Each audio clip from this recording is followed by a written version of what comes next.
Yeah, have you seen Making a Murder? Yeah, That's it was the nationwide sensation here a few weeks ago, right? yeah, it was awesome. Have you seen it, Dan? I have not. Oh, my I've heard gosh. a lot about it. I've read a lot about it. It's great. If you want to waste 10 hours, And then still come away going like, "Well, did he really do it?" and then still not know what happened. Mm-hmm. Yeah. See, I don't know. I'm on the side where it seemed like there was way too much evidence.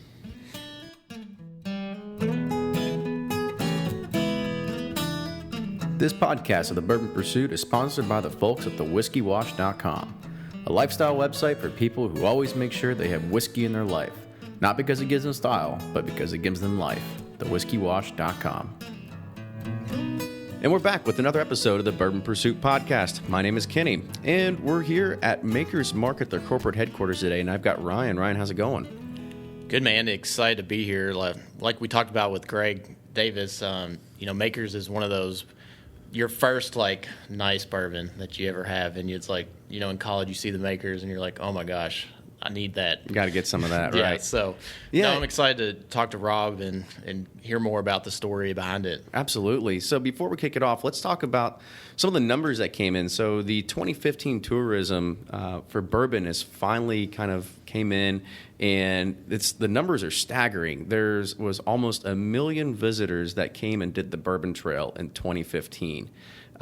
That kind of rivals even the entire population of Louisville, which is a huge number. So the historic Bourbon Trail, which has Bullet, Wild Turkey, Four Roses, Heaven Hill, Jim Beam, Maker's Mark, Town Branch, and Woodford had a total of around 762,000 visits, which is a 22% increase from 2014, which is pretty big.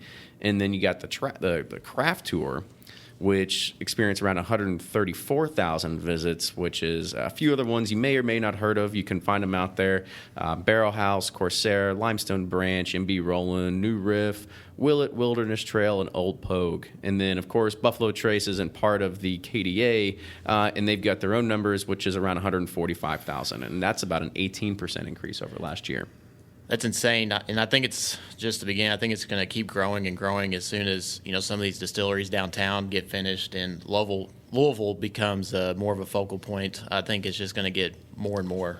I think so too. I think it's going to be good. I mean, it's great for our economy. Like some of the numbers say that pretty much every tourist that comes spends right around $1,000, right? So it's not a huge expensive trip per se, because doing a distillery tour is relatively cheap, right? Yeah. And it's pretty easy to kind of get around. You just follow some signs. It's just a lot of driving, but for the most part, it's showing that even outside of Louisville, right? It said most people that are doing the Bourbon Trail is 85% of people that were outside of Kentucky. So it really shows that bourbon tourism is really starting to pick up around here. That's awesome. And I think it's just, like I said, just going to keep getting bigger and bigger. I think we're going to be maybe not the new Napa, but maybe Sonoma or something like that. Not that big, right? Yeah. Well, cool. So let's go ahead and we'll kick it off. So today we have the COO of Maker's Mark, and we've got Rob Samuels. Rob, welcome to the show. Hi, thanks for having me. So first, let's go ahead and kick it off. One of the things we always ask people that, we know that you've been around bourbon your entire life. So I guess kind of talk about your childhood growing up. Like, what was it kind of getting into the family business? Well, in this industry, what's magical to me about it is it's not a 9-to-5. You live the industry. So lots and lots of fond memories as a youngster of both my father and my grandparents living the industry. And through the various milestones of Maker's Mark as they were nurturing their passion and my grandfather's creation. But, my earliest memories at the distillery were with my grandfather inside the distillery. And in addition to his passion for the process and the uniqueness of each step of the process that influences the taste, he always was really passionate about the people and putting the people first and treating the employees as part of the family. And that stayed with us. He also would talk a lot about the community and giving back. And since it were Kentuckians that really kept him in business for the better part of 30 years before there was any budding interest at all in his creation, Maker's Mark, outside the boundaries of Kentucky, he was always really passionate about giving back. Kentuckians kept him in business, and he was always going to do what he could to celebrate and partner with meaningful organizations here in Kentucky. And that lives on here today. It's actually one of the aspects of my role that I enjoy more than any other, is using his creation to partner to raise the profile and resources for various causes. So let's go ahead and kind of talk about that a little bit. So what's the day in the life of a COO of Maker's Mark here? The good news is no 2 days are alike. Yeah. I spent last Friday in Chicago. The Petersons, who have provided our grain since the early 1970s, they were recognized in Chicago at a big event with 1,000 of fellow farmers from throughout the South and Midwest. And it was really an honor for me to help celebrate their contributions to the success of Maker's Mark. And I got to share the story of Maker's Mark with a group. But the heart and soul of what Maker's Mark is in Marion County. And what's really exciting to me and to our team is setting the stage for growth in a really unique, special way. We've expanded in a way I think that no distillery in the world's ever expanded, which is instead of scaling up in a way where you do bigger stills, bigger fermenters to reduce cost a little bit, we've actually built an identical replica distillery. So let's talk about that a little bit. So kind of talk about what's going on with the new distillery and all these other kind of things that you're planning on. Well, as a single source of supply, which means every drop that's ever been in a bottle of Maker's Mark we made, and every drop that we've ever made in our distillery has never been anywhere other than a bottle of Maker's Mark. We're limited and restricted in ways that a lot of other distilleries aren't. So as you look into the crystal ball and you think that this is truly the beginning of what's going to be a really nice period of growth for premium bourbon, which ultimately that's my grandparents' legacy, their vision in the early 1950s to do something that a lot of people, even in the industry, thought not possible, bringing to life a handmade, refined, soft, full-flavored bourbon when the category was rough, tough, blow your ears off, is exciting in that we've built another distillery identical to the first, and the idea being that same equipment, same process equals same taste. So way into the future, that Maker's Mark will have been made exactly as it was the very first morning in 1953 when we got started. Fantastic. So I heard that catchphrase in there. I've heard it before, blow your ears off, right? Now, where'd you hear that the first time? Because I think I've heard that at some point in my life as well. Well, that's the industry's legacy.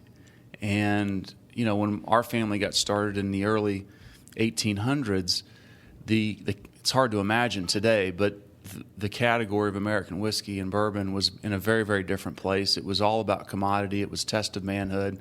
And the rougher and the tougher, the more successful you were. They were essentially commodities. Our family owned a distillery called T.W. Samuels. It was passed down through the generations.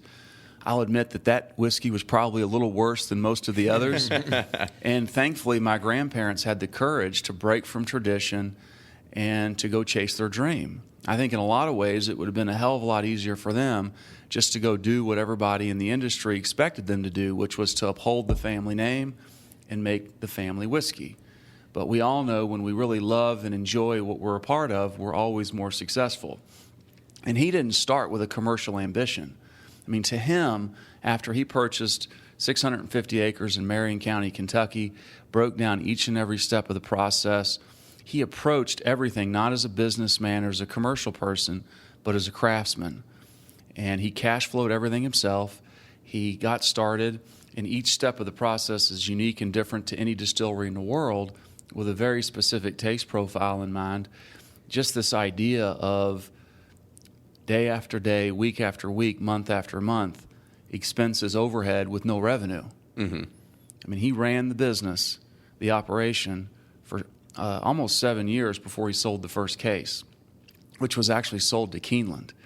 I think it would be interesting to look back and of all the bourbons or American whiskeys invented since 1933 when Prohibition was repealed, how many started from scratch?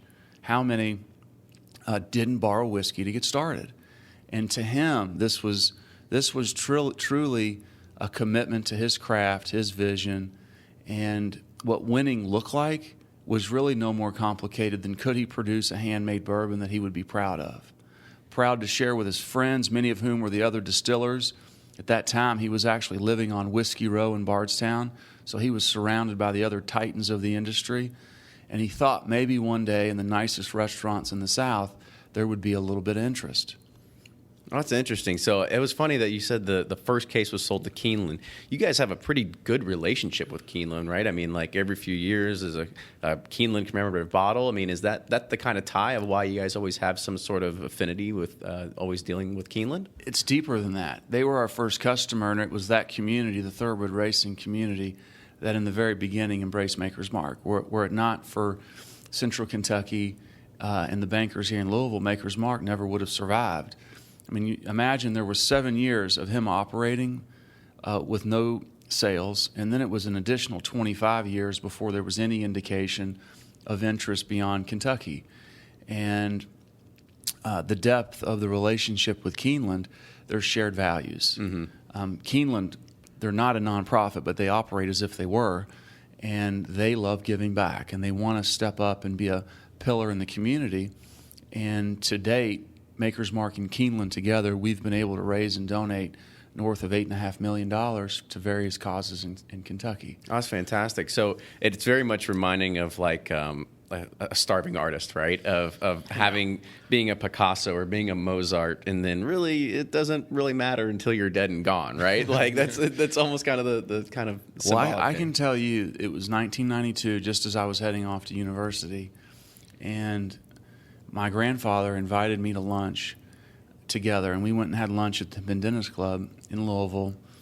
You know, the Pendennis Club is famous with bartenders, especially because it was a bartender at the Pendennis Club that invented the old-fashioned cocktail, and it was one of those moments that I'll just never, ever forget, because it was after we had our lunch that he sort of reflected and gazed out the window, and he talked about his creation.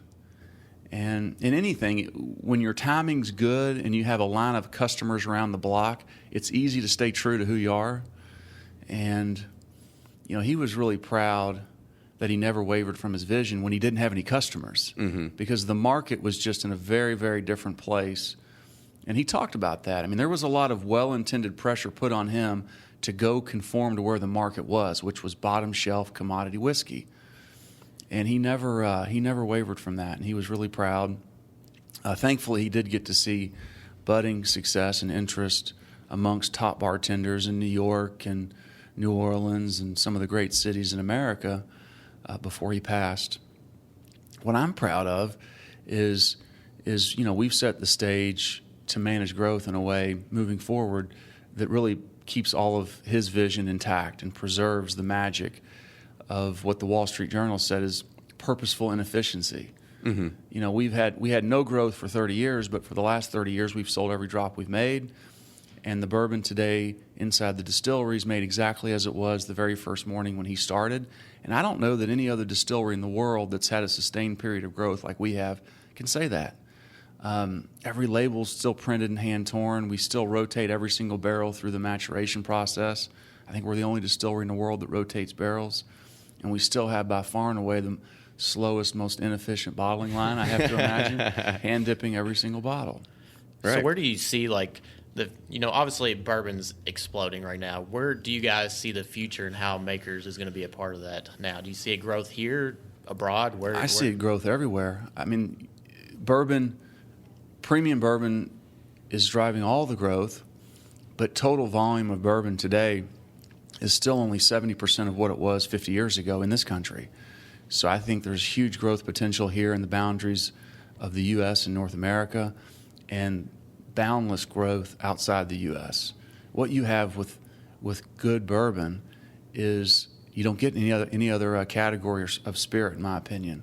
You get consumers today want taste and substance versus, I think 10, 20 years ago, vodka, bland and nondescript was associated with smooth, and that dynamic's totally changed. Mm-hmm. So I guess even with that, when you said 20, 30 years ago, what sort of do you think really kept Maker's Mark alive during that period? I mean, was it affinity toward the brand? Was it just really struggling? Like, I mean, I know a lot of distilleries and a lot of companies are really trying to struggle during that time to try to get in the face of customers, to do more advertising, do all these other kind of things.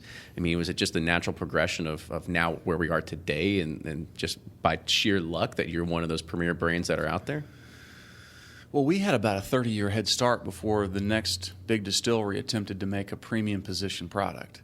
So we're blessed that our founders had that vision early, and some would argue, essentially invented premium bourbon.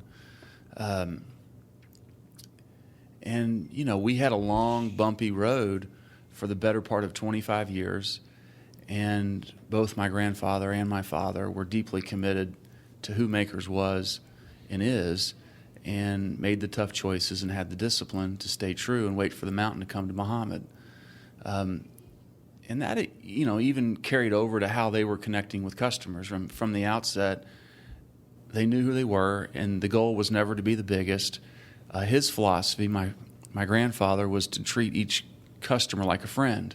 And when you think about things through that perspective, it's one at a time versus mass marketing, as an example. Mm-hmm. So over all of these years, the most natural way in which we have promoted, if you will, Maker's Mark is in a very personal way. So it's slow and steady versus sort of broad and mass very quickly.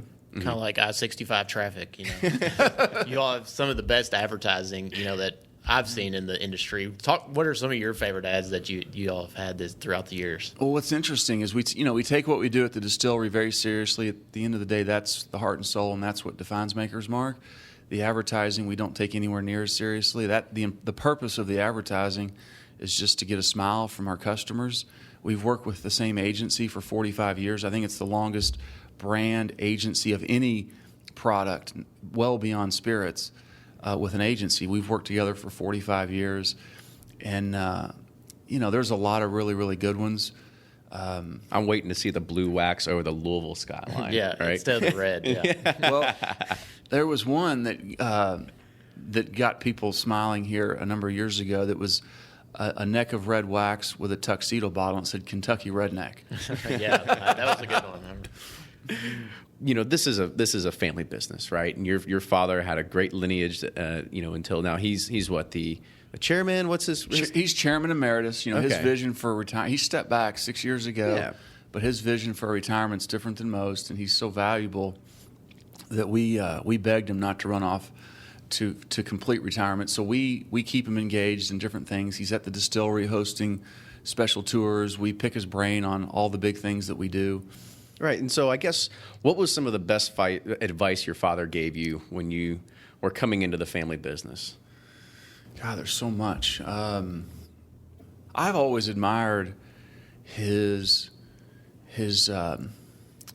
commitment to the community. I mean, I think if you were to look back over his 40-plus years with Maker's Mark, he's probably contributed maybe half of his total hours spent on various community projects, which, again, that's been a big part of what Maker's Mark stands for since inception and since my grandparents. But that commitment to community, he lived it every single day, and that's a tremendous form of leadership. He's just been a great role model in every way, from the business side, the commitment to the community, the commitment to connecting with customers in the Maker's way, and having the thinking. It's a really counterintuitive way to market your brand. So he's been a great mentor there, and then as a father, he just lives all the values that you would ever want from a father. He's a man of integrity, and he's been great to my children. I have two, and he's been great with them. Fantastic. So you also, there's a lot of articles that started that said you really had your first job at the distillery when you were 9 years old. Kind of talk about some of the history growing up and having various positions inside of Maker's Mark. Well, those were I've worked every job at the distillery, and this was back in late middle school into high school, and I remember each of those days like they were just yesterday, and that helped set the foundation for me because it gives me the depth and the perspective of of each and every aspect of the distillery and what Maker's Mark is. So it's Best and worst job. Best and not as best job. We'll put it that way. I remember the most challenging physically at the time was the roller mill. We're I believe one of 2 distilleries in the world that uses a roller mill, and the purpose of the roller mill is to grind the grain to get to the starches without generating any heat, so we don't scorch any of the grain.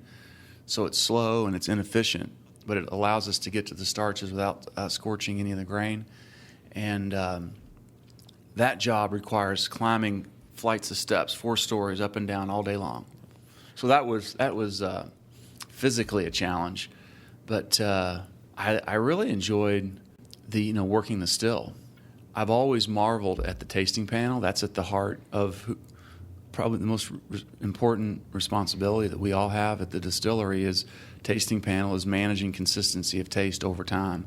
And in the beginning, it was one man, my grandfather, and today it's 22 individuals, 15 women, 7 men, and we taste a little bit out of each batch of 19 barrels 5 times over the course of its maturation before we bottle. So that sounds like the best job to me, the tasting panel. Well, at 9 or 10 a.m. though, who knows? Well, each employee within the team has an opportunity to apply to be on the tasting panel, and the application process is really no more complicated than is your palate sharp enough? Right. And what we uncovered over a period of years as more and more females qualified and fewer males is that the average female actually has a sharper palate. The average female has nearly twice as many taste buds per square inch on their palate. Not all females, but the average female. And I see it in the tastings that I'll conduct. Females generally can pick up the taste nuances a little bit more than the average male. But that is job number one. Yeah, that's impressive to kind of know. So, I mean, you kind of said that you are the head of operations. So, do people look at that and they said they want to try to be on the tasting panel? Is it kind of like a promote within kind of organization? It's a badge of honor, as you can imagine. So, everybody, all 137 employees, really want to ultimately have that experience. But it's black and white based on quality of the palate. Mm-hmm. So let's go ahead and we're going to touch on it, not do too much. So there was a big thing back in 2013. It was the Great Proof debacle, I guess you could call it. And just to kind of give our listeners some background for those that are getting new into bourbon and everything like that. I think there was it going from 90 to 86 proof? Is that what the big thing was? And it was because there was a huge, even in 2013, there was still a huge demand, right? Overseas markets, all these different kinds of things, and you and your team made a decision to lower the proof, and then there was a lot of customers that were sending in either complaints or stories or whatnot, and then you decided to retract it, and now you're back to the original proof. Can you talk about that scenario a little bit? Yeah. Over the many years, lots and lots of brands have made similar decisions. We did 2 things different. Even more are doing it now. They're having to face the same thing. We did 2 things that I don't know had ever been done before, which is before that decision was made, we actually told the whole world what we were doing, and versus trying to do it in the dark of night. So we announced to the whole world what we were doing, and then most importantly, we listened. And our customers rightly raised hell. And I remember somebody asked me at that time, geez, Rob, what do you think about all of this feedback you're getting from your customers? And I said, I'm proud of them. And ultimately, it became a very easy decision inside of a week to reverse and return to 90 proof. And it's interesting because even in this country, not many brands listen to their customers. So, we owned up to the mistake, listened to our customers, and have moved on. Mm-hmm. Would you consider that maybe the hardest decision or one of the tougher decisions? As I just mentioned, you can't hear as loudly and as clearly what we heard. And it was a very easy decision. Mm-hmm. So I guess let's kind of talk about that role in operations. I guess what are some of the bigger decisions that you've had to make as chief of operations? Well, it's everything down to the distillery expansion, which we just completed. That was a 2-year project, building an identical replica of the original distillery. So today at Maker's Mark, when our friends come to see us and you're inside the distillery, it gives the illusion of looking into a mirror, which you're not. What you're actually looking into first is the second distillery we built 15 years ago, and we just finished up our third. So under roof at Maker's Mark, inside the distillery, we have 3 distilleries, each of which are identical to one another, and that's allowed us to grow in a way no distillery in the world's ever grown. And same equipment, same process, equals same taste.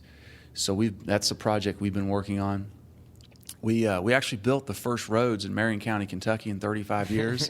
For those of you that have been to the distillery, it about time. We were lost on those for a bit. Yeah. Follow the signs, not navigation, not the GPS. Yeah. Follow the signs. But we've just built 2 miles of new road, two parking lots, and 2 bridges. But what that's done for us is take all the congestion in the parking, which used to be right in the heart of the campus, out to the perimeter. And all that asphalt's been torn up, and it's like a park. As my grandfather got started in the early 1950s, my grandmother began to think about the place.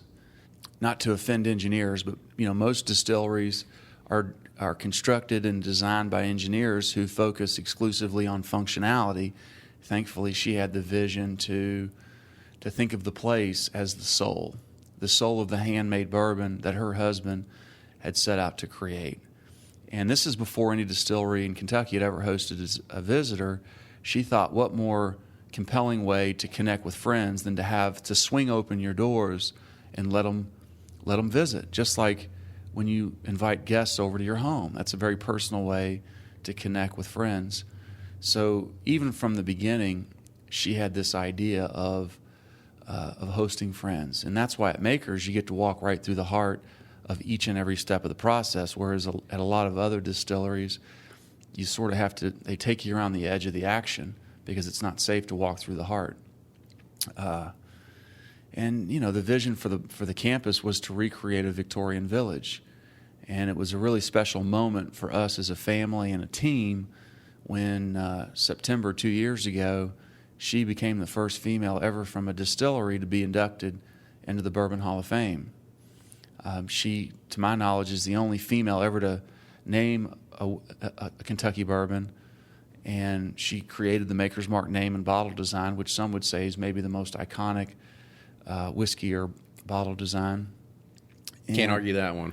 And she was credited with inventing bourbon tourism. Fred Minnick said, in his opinion, she's the most underappreciated figure in the history of whiskey. Well, yeah, I mean, because it's one of those things that we just talked about at the very beginning. Bourbon tourism's exploding, right? And that was one of the things that when we learned is that really Maker's Mark thought about tourism long before tourism even really began to really pick up. So I think it's very interesting to kind of get that little tidbit in history.